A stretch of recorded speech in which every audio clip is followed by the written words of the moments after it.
सचिन पायलट ने दिए exclusive interview में कहा है कि महाराष्ट्र में महाविकास अघाड़ी की जीत को लेकर वह पूरी तरह से आश्वस्त हैं।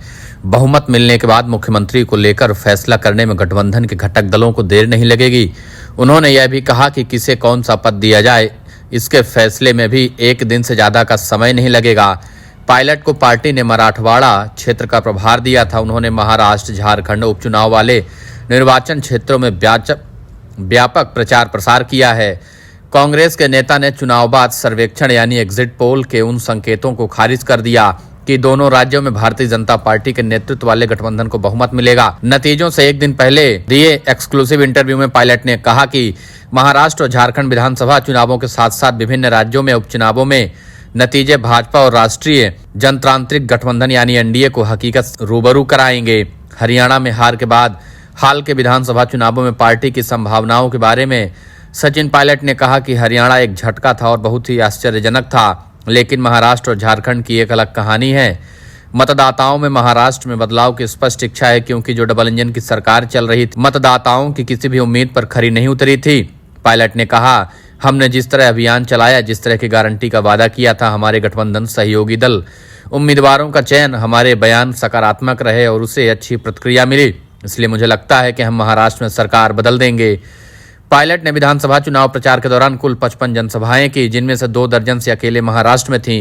उन्होंने कहा कि झारखंड में एक मौजूदा मुख्यमंत्री को कुछ आधारों पर जेल में डाल दिया गया।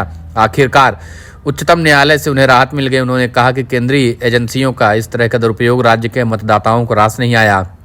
पायलट ने कहा कि झारखंड में भाजपा के पास कोई विश्वसनीय चेहरा नहीं है। मुझे लगता है कि दोनों राज्यों में विपक्षी दलों के इंडिया गठबंधन के सहयोगी दल सरकार बनाने की अच्छी स्थिति में हैं। सचिन पायलट को वायनाड लोकसभा उपचुनाव में प्रियंका गांधी वाड्रा की शानदार जीत की उम्मीद है। उनका मानना है कि संसद में राहुल गांधी के साथ उनका सहयोग भाजपा और एनडीए के लिए बड़ी चुनौती पेश करेगा। एक्सक्लूसिव इंटरव्यू में उन्होंने कहा कि हमें वायनाड से प्रियंका जी की ऐतिहासिक जीत की उम्मीद है। वायनाड में प्रियंका गांधी वाड्रा की उम्मीदवारी ने बहुत ध्यान आकर्षित किया, जिसका एक कारण यह भी है कि उन्होंने न केवल अपने भाई राहुल गांधी के लिए बल्कि पिछले कुछ वर्षों में कांग्रेस पार्टी के अन्य प्रमुख हस्तियों के लिए भी व्यापक प्रचार अभियान चलाया।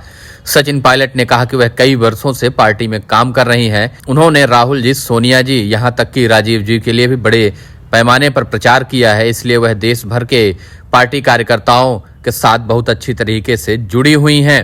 पायलट ने प्रियंका गांधी वाड्रा की संसद में कांग्रेस पार्टी के प्रयासों में महत्वपूर्ण योगदान देने की क्षमता पर भरोसा जताया। सचिन पायलट ने कहा कि लोकसभा में विपक्ष के नेता के रूप में राहुल गांधी ने सरकार को आड़े हाथों लिया, जिससे उन्हें अधिक जवाबदेह होने के लिए मजबूर होना पड़ा।